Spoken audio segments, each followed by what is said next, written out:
நாளாக ஏற்போம்.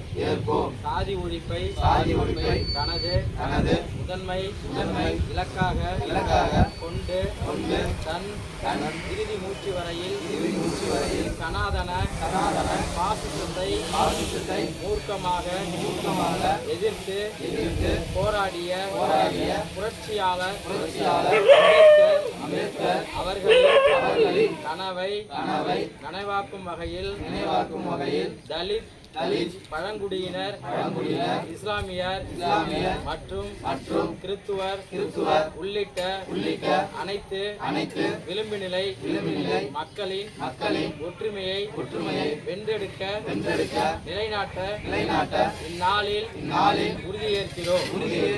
டாக்டர் அம்பேத்கர் நினைவு நாளில் உறுதியேற்கிறோம். வாழ்க அம்பேத்கர்.